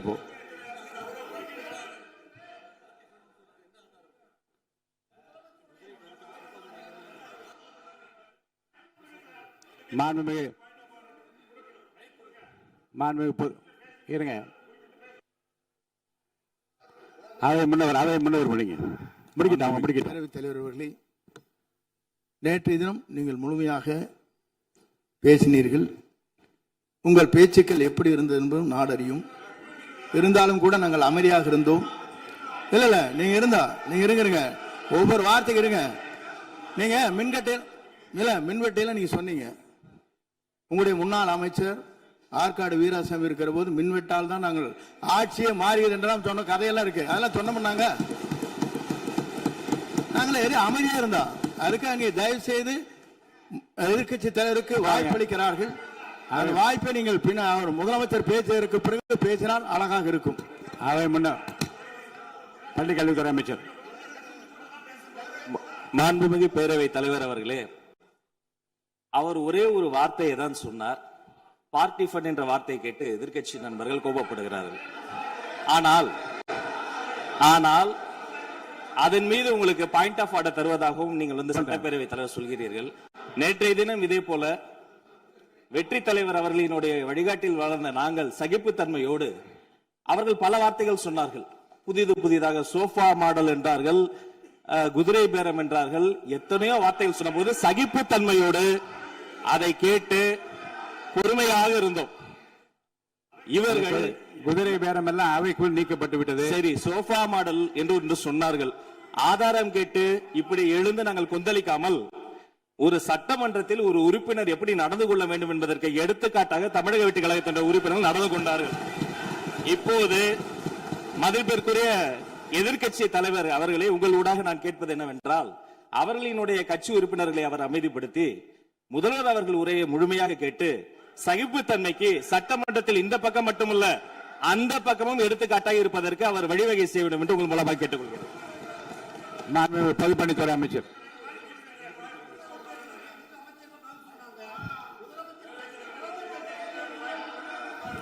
மாண்புமிகு பேரவைத் தலைவர் அவர்களே, திராவிட முன்னேற்ற கழகம் முதல் நாளில் இந்த சபையுடைய மரபையும் பாரம்பரியத்தை பற்றியும் நமக்கு வகுப்படுத்தார்கள். அந்த மரபுப்படி எங்களுடைய தலைவருடைய வழியில் இந்த சட்டசபையுடைய நிகழ்வுகளில் நாங்கள் கலந்து கொண்டிருக்கிறோம். நேற்று எதிர்க்கட்சி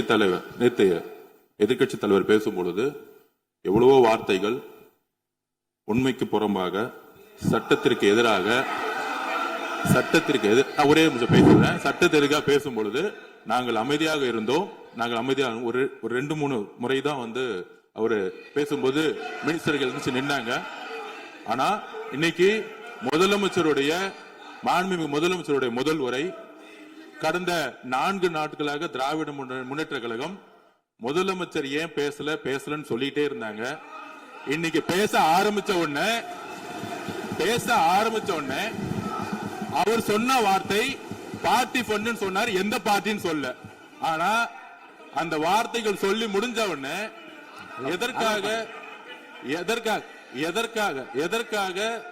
எதற்காக முதலமைச்சருடைய பேச்ச இவங்க வந்து குறுக்கிடுறாங்கன்னு தெரியல.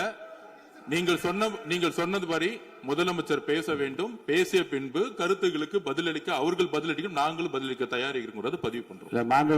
மாண்புமிகு முதலமைச்சர் அவர்கள்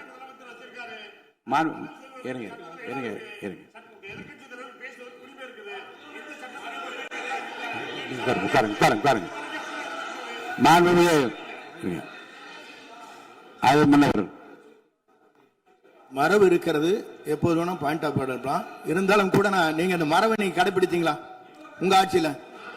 நீங்க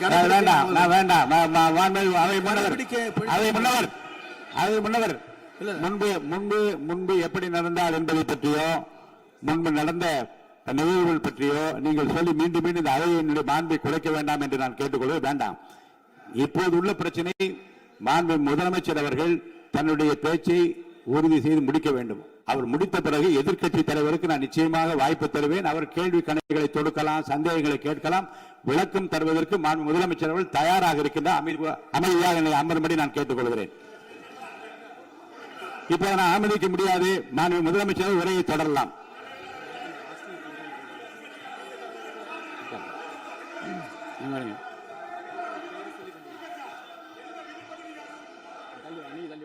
மாண்பு உறுப்பினர் ஆஸ்டின் உங்க இடத்துல போய் உட்காருங்க. மாண்பு உறுப்பினர் ஆஸ்டின், நீங்க ஒரு மூத்த உறுப்பினர், சபை விதிகளை நன்கு தெரிந்த ஒரு உறுப்பினர், நீங்க போய் இடத்துல உட்காருங்க. முதல்ல மாண்பு முதலமைச்சர் அவர்கள் உரையை தொடரலாம்.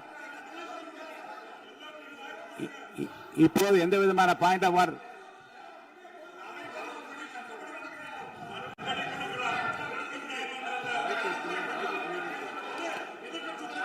நான் வாய்ப்பு இல்லை என்று சொன்னால் நீ எழுந்து நிற்பதிலே நியாயம் இருக்கிறது. உட்காருங்க. வாய்ப்பு உறுதியாக எதிர்க்கட்சி தலைவருக்கு பாயிண்ட் ஆஃப் ஆர்டர் மட்டுமல்ல, உட்கார்ந்து அவர் பேசிய பேச்சுக்கள் என்னென்ன இருங்க, என்ன என்ன என்ன என்ன என்ன உங்களுக்கு சந்தேகம் இருக்கிறதோ, வினாக்கள் இருக்கிறதோ அதை நீங்க கேட்கலாம். அவர் பதில் சொல்வதற்கு தயாராக இருக்கிறார். பேசி முடிக்கின்ற வரை அமைதி காக்கும்படி உங்களை நான் கேட்டுக்கொள்கிறேன்.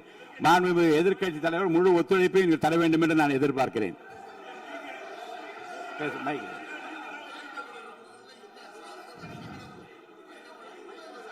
மைக் கொடுங்க. மாண்புமிகு எதிர்க்கட்சி தலைவர், பேரவைத் தலைவர், நீங்க உட்காருங்க. நேற்று நான் பேசும்போது சில அமைச்சர்கள் குறுக்கிட்டு பேசினாங்க, அதற்கு நீங்க அனுமதி கொடுத்தீங்க. அது மாதிரி இன்னைக்கு முதலமைச்சர் பேசும்போது சில வார்த்தைகள், தவறான வார்த்தைகள் பேசுறாரு. அவர் பார்ட்டி ஃபண்ட் அப்படின்னு சொல்லியிருக்கிறாரு. அவர் அமைச்சர் அந்த பார்ட்டி ஃபண்ட் எந்த பார்ட்டின்னு கூட சொல்ல தைரியம் இருந்தா சொல்லுங்க, நாங்க அதெல்லாம் ஃபேஸ் பண்ண தயாரா இருக்கோம். எதையும் ஆதாரத்தோடு எதையும் பேசுங்க. நீங்க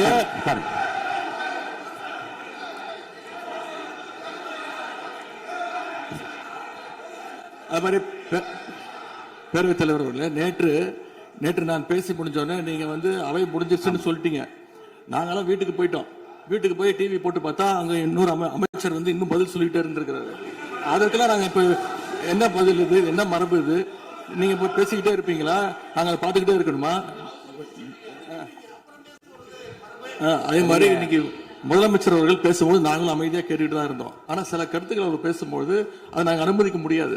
ஆதாரத்தோடு ஏதாவது பேசணும்னா, குற்றச்சாட்டுகள் சொல்லும் போது ஆதாரத்தோடு சொன்னீங்கன்னா அதை நாங்க ப்ரூவ் பண்றதுக்கு தயாராக இருக்கு. மாண்புமிகு உறுப்பினர் அவர்கள் இருங்க. நேற்று மாண்புமிகு எதிர்க்கட்சி தலைவர்கள் பேசியதும், மாண்புமிகு பொதுப்பணித்துறைகள் பேசியதும் ஆதாரம் இல்லாமல் பேசக்கூடாது என்று நான் சொன்னேன். ஆய்வு செய்து நீக்கப்பட வேண்டியது நீக்கும் என்று சொன்னேன். இப்போது மாண்புமிகு முதல்வர் அவர்கள் பேசி முடிக்கட்டும். நீங்கள் கூறிய கருத்துப்படி அதில் ஆதாரங்கள் இல்லாத குறிப்பாக இருந்தால் அதை நீக்குவதற்குரிய உரிமை எனக்கு இருக்கிறது. ஆய்வு செய்து நான் நடவடிக்கை எடுப்பேன். இப்போது மாண்புமிகு முதலமைச்சர் அவர்கள் பேசலாம். இந்த டாஸ்மாக் மாதிரியே பல டிபார்ட்மெண்ட்லேயும், மறுபடியும் சொல்கிறேன், கட்சி நிதின்ற பேரில் அடித்த கொள்ளைய ஒன்றா கவர்மெண்ட்டோட கஜானாக்குள்ளேயே கொண்டு சேர்த்துக்கிட்டே இருக்கிறாங்க. இப்பவும் சொல்கிறேன், மக்கள் பணத்திலேருந்து ஒரு பைசா கூட தொடமாட்டோம், தொடவும் விடமாட்டோம், தொட்டா விடமாட்டோம். இதுக்கு முன்னாடி தொட்டவங்களையும் விடமாட்டோம்.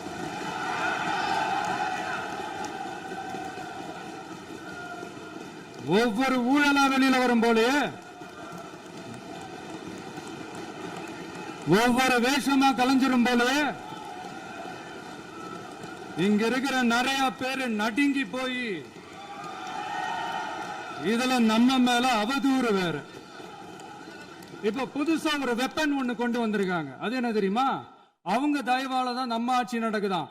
மக்கள் தயவால இந்த ஆட்சி நடந்துகிட்டு இருக்கு. மனசாட்சி உள்ள சக்திகளோட ஆதரவால இந்த ஆட்சி நடந்துகிட்டு இருக்கு. நாங்க தான் அனுப்பி வச்சோம் அப்படின்றாங்களே. அனுப்பி வச்சவங்களுக்கு மினிஸ்ட்ரியில இடம் கொடுத்தா ஏன் கதறீங்க? ஏன் இவ்வளவு கோவம்? ஏன் இவ்வளவு கதறல்ஸ்? இதுல இன்னொரு முக்கியமான விஷயம், மார்க்சிஸ்ட் கம்யூனிஸ்ட் கட்சி நமக்கு ஆதரவு கொடுத்தது சுயேட்சையா எடுத்த முடிவுன்னு சொல்றாங்க. அதே மாதிரி இந்திய கம்யூனிஸ்ட் கட்சி நமக்கு ஆதரவு கொடுத்தது சுயேட்சையா எடுத்த முடிவுன்னு சொல்றாங்க. இதுல எங்க இருந்து நாங்க தான் அனுப்பி வச்சோம்னா புரியலையே. மக்களுக்கு நல்லா புரியும். எல்லாத்தையும் தெளிவா பார்த்துக்கிட்டு இருக்கிறாங்க.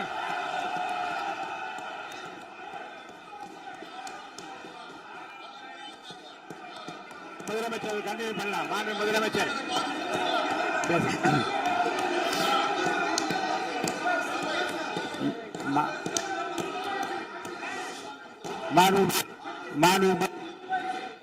மாண்பு முதலமைச்சர் கண்டினியூ பண்ணலாம்.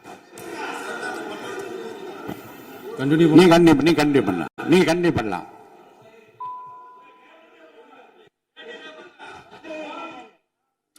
இந்த சமூக நீதி அரசுன்னு சொல்றவங்களை பார்த்து கேட்கிறேன், நம்ம பட்டியலின சகோதரர்களுக்கு எத்தனை அமைச்சர் பதவி கொடுத்தீங்கன்னு கொஞ்சம் சொல்ல முடியுமா? ஆனா நம்மளுடைய அரசுல 8 அமைச்சர் பதவிகள் யாருக்கு? நம்ம பட்டியலின சகோதரர்களுக்கு. எல்லாம் நம்ம அண்ணன், நம்ம தம்பி, நம்ம தங்கச்சிங்க. அண்ணல் அம்பேத்கர் அவர்களுடைய கிட்டத்தட்ட 100 ஆண்டு கால கனவு இப்ப நிறைவேறி இருக்கு. நான் ஏன் கொஞ்சம் சவுண்டா பேசுறேன் அப்படின்னா அவங்களுக்கு கேட்கணுன்றதுக்காக தப்பா எடுத்துக்காது. அதே மாதிரி பெண்களோட பாதுகாவலர் நாங்க தான் அப்படின்னு சொல்லிக்கிறவங்களை கேட்கிறேன், எத்தனை பெண்களுக்கு அமைச்சர் பதவியில இடம் கொடுத்தீங்க கொஞ்சம் சொல்ல முடியுமா? எங்க அரசுல 4 சகோதரிகளுக்கு அமைச்சர் பதவி கொடுத்திருக்கிறோம்.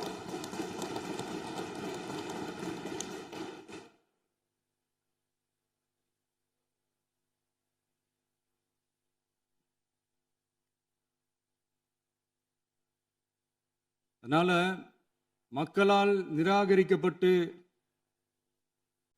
மக்களால் அகற்றப்பட்டவங்களுக்கு ஒன்னே ஒன்னு சொல்லிக்கிறோம், தப்பே செய்ய மாட்டோம், ஊழலே செய்ய மாட்டோம், நேர்மையா தான் இருப்போம், நியாயமா தான் இருப்போம் அப்படின்னு சொல்றவங்களால மட்டும்தான் கூட்டணி ஆட்சி அமைக்க முன்வரும்.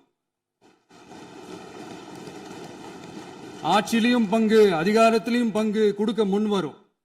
ஊழல்லையே ஊறி போனவங்களால இந்த கூட்டணி ஆட்சியோ ஆட்சியிலையும் பங்கு அதிகாரத்திலையும் பங்கு கொடுக்க முன்வராது.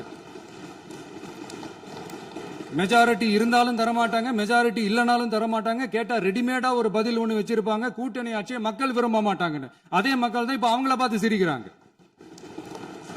நான் பதவி ஏத்த அன்னைக்கு கொஞ்சம் டைம் அவகாசம் கேட்டேன். எதுக்கு கேட்டேன்? நிதி நிலைமைலாம் கொஞ்சம் மோசமா இருக்குது, அதெல்லாம் கொஞ்சம் சரி செஞ்சுக்கிட்டு படிப்படியா கொஞ்சம் கொஞ்சமா நான் கொடுத்த வாக்குறுதிகள்லாம் செயல்படுத்துவேன், அதுக்காக கொஞ்சம் டைம் அவகாசம் கேட்டேன். நான் ஏதோ வேற எதுக்காகவோ வேற யாருக்காகவோ ஏதோ அவகாசம் கேட்ட மாதிரி. அடுத்து இங்க சபையில இல்லாதவங்களை பத்தி பேச வேண்டாம்னு நினைக்கிறேன்.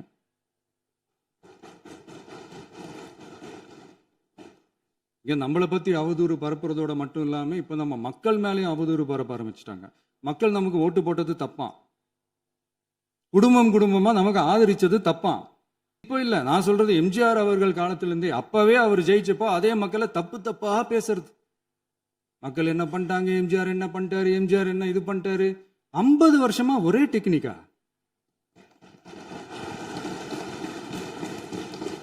டெக்னாலஜி எல்லாம் மாறி வேற எங்கேயோ போயிட்டு இருக்கு. பஸ் இதுல கொஞ்சம் டெக்னிக்காச்சும் கொஞ்சம் மாத்தினா கொஞ்சம் நல்லா இருக்கும். அதனால மக்களுக்கு யூஸ்ஃபுல்லா இருக்கிற மாதிரி இந்த ஆக்கப்பூர்வமான கருத்துக்களோ ஆக்கப்பூர்வமான யோசனைகளோ இருந்தா சொல்லுங்க, அதை நாங்க டெஃபரெண்டா எடுத்துக்கிறோம். ஆனா அதை விட்டுட்டு இந்த நக்கல், நையாண்டி, சம்பந்தம் இல்லாத பேச்சு இதெல்லாம் பேசிட்டு அப்புறம் முதல்வர் பதில் சொல்லல, முதல்வருக்கு பதில் சொல்ல தெரியல அப்படின்னா அப்புறம் என்ன சோஃபா மாடல் ஆட்சியா? அது என்னன்னு புரியறதுக்கு எனக்கு ரொம்ப நாள் ஆச்சு. இந்த sofa set, table chair, teapoy, furniture பிசினஸ்லாம் வேற எங்க வெளியில போய் பண்ண சொல்லுங்க. அப்படி அந்த பிசினஸ் தான் பண்ணணும்னா நிறைய பிசினஸ் பண்ற மாதிரி வெளியில போய் பண்ண சொல்லுங்க, இங்க சட்டசபைக்குள்ள வேணாம். அதனால ஆக்கப்பூர்வமான கருத்துக்கள் இருந்தா சொல்லுங்க. டெஃபினட்டா அது சரியா இருந்தா நாங்க ஏத்துக்கிறோம். எனக்கு ஒரு குட்டி கதை ஒன்று ஞாபகம் வருது, சொல்லாமா? ஒரு ஊர்ல ஒரு பெரியவர் வெயில் ரொம்ப ஜாஸ்தியா இருக்குன்னு சொல்லிட்டு கண்ணுக்கு மேல கை வச்சுக்கிட்டு இப்படி சுத்தி முத்தி தேடிக்கிட்டு இருந்தாராம். அப்ப கூட இருந்த ஒரு சின்ன பையன் என்ன தேடுறீங்க அப்படின்னு கேட்டானா. அதுக்கு அந்த பெரியவர் சொன்னாரா, அது ஒண்ணு இல்ல தம்பி, உங்க அப்பா இங்கதான் இருப்பாருன்னு சொன்னாங்க, அதான் தேடிக்கிட்டு இருக்கேன். எங்க உங்க அப்பாவையா காணோம்?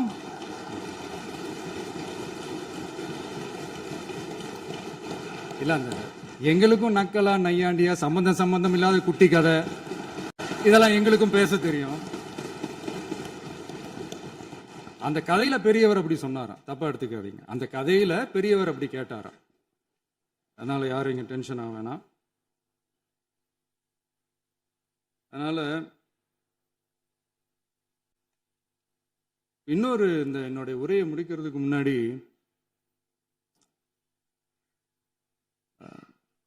போயிட்டாங்க, பேசலாமா? நிறைய உங்க கருத்துக்களை நீங்க முழுமையாக மன நிறைவோடு பேசலாம். டிவியில் பார்க்கலாம். சரி, அதான் 5 நிமிஷம் பேசுனதுக்கே கொளத்தூரி இந்த ஆட்டம் ஆயிடுச்சு. பேசுனா அப்புறம் என்ன பண்றது? கடைசியா நான் இந்த உரையை முடிக்கிறதுக்கு முன்னாடி ஒரு முக்கியமான ஒரு விஷயம் பத்தி சொல்லணும். ஆளுநர் உரை அன்னைக்கு இந்த தமிழ் தாய் வாழ்த்துக்கு அப்புறம் தேசிய கீதம் பாடினது தப்பு, தேசிய கீதம் 2 முறை பாடினது தப்பு, அப்படி ஒரு நிகழ்வு இதுக்கு முன்னாடி இந்த சட்டசபையில நடந்ததே கிடையாது, அந்த மரபே மாத்திட்டீங்க, இப்படி ஒரு பெரிய ஒரு போர் மாதிரி எதிர்கட்சியை சார்ந்தவங்க எல்லாம் சொன்னாங்க இல்லையா? அந்த மாநில உரிமை போராளிகளை, அந்த மரபு காக்கிற உரிமை போராளிகளை ஒரே ஒரு கேள்விதான் கேட்கணும். 2021 ஆகஸ்ட் 2 ஞாபகம் இருக்கா? Centenary celebration of Tamil Nadu legislature. அந்த ஃபங்க்ஷன்ல நம்ம முன்னாள் முதலமைச்சர் கருணாநிதி அவர்களோட கலைஞர் அவர்களுடைய கலைஞர் அவர்களுடைய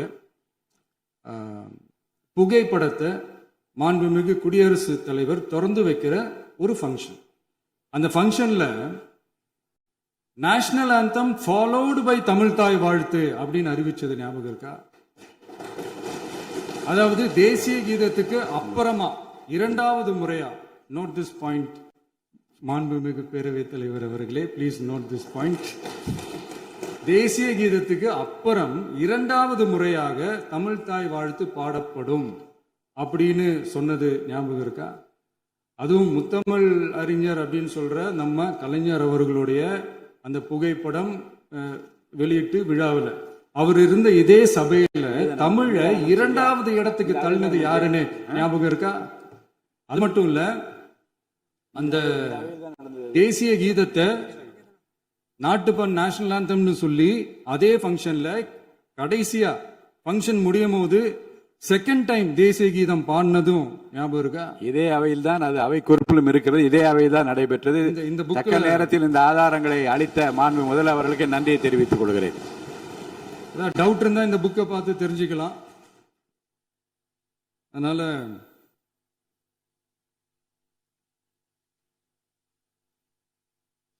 இதெல்லாம் கேட்டா என்ன சொல்லுவாங்கன்னா, அது ஜனாதிபதி கலந்துகிட்ட ஃபங்க்ஷன், அதெல்லாம் அப்படிதான், அதெல்லாம் கண்டுக்க கூடாது அப்படின்னு சொல்லுவாங்க. இதே மாதிரிதான் பேசுறது ஒண்ணு, செய்யறது ஒண்ணு, பேசுறது ஒண்ணு. இதெல்லாம் மக்கள் பார்த்துக்கிட்டு இருக்காங்க. எலெக்ஷனுக்கு முன்னாடி தான் அப்படி செஞ்சுக்கிட்டு இருந்தாங்க, இப்போ எலெக்ஷனுக்கு அப்புறம் அதே தான் செய்யறாங்க.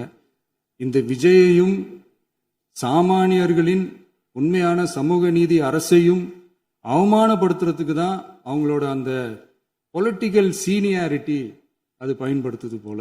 சரி, செய்யட்டும், நல்லா செய்யட்டும். இப்போ ஆனாலும் நம்மளுடைய மாநில உரிமை, மொழி உரிமை, உத்தம உத்தரர் போல வேஷம் போடுற எதிர்கட்சிக்கு ஒன்றை மட்டும் ஆணித்தரமாக சொல்றோம். உங்களை மாதிரி தமிழ்னு சொல்லிக்கிட்டு, மொழி, பண்பாடு, கலாச்சாரம்னு சொல்லிக்கிட்டு ரெட்டை வேஷம் போடுறவங்க நாங்க கிடையாது. உலகெங்கும் வாழும் என் தமிழ் சொந்தங்களுக்கு நம்முடைய உத்தரவாதம் தமிழ் தான் எங்க உயிர் நாடி அப்படின்றத மறக்க மாட்டோம். இப்பவும் சொல்றோம், மாநில உரிமையில எப்பவும் உறுதியா இருப்போம். அதே சமயத்துல அரசியல் வேற, ஒன்றிய மாநில அரசுகளுக்கு இடையே இருக்கிற நிர்வாக அணுகுமுறை வேற. இதுல நாங்க ரொம்ப தெளிவா இருக்கிறோம். அதனால எங்களுக்கு பாடம் எடுக்கிறதா நினைச்சுக்கிட்டு உங்க வேஷத்தை நீங்களே கொஞ்சம் கொஞ்சமா கலைச்சிக்கிட்டே வர்றீங்க, மறந்துடாதீங்க. அப்புறம் நேத்து எதிர்கட்சி தலைவர், மாண்புமிகு எதிர்கட்சி தலைவர் பேசும்போது நிறைய பேசினாங்க. அதுல ஒண்ணு மட்டும் அரசு சொல்றதா நினைச்சுக்கிட்டு நம்மளை இன்டைரக்டா ஈவில் அப்படின்ற அந்த வார்த்தையை யூஸ் பண்ணாங்க. எனக்கு ஒண்ணே ஒன்று தான் சொல்லணும்னு தோணுது. ஈவில்ஸ்னு டெவில்ஸ் பேசக்கூடாது.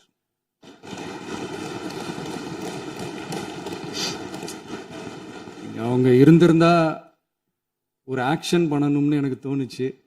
எல்லாரும் போயிட்டாங்க. இல்ல With your permission பண்ணலாமா? இப்பவும் பண்ணலாம், ஒன்றும் தப்பு இல்லை.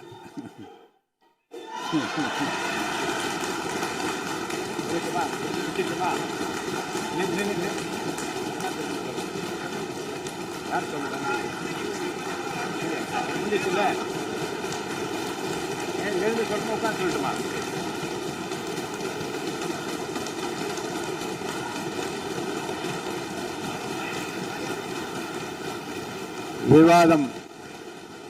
விவாதம் முடிவுற்றது.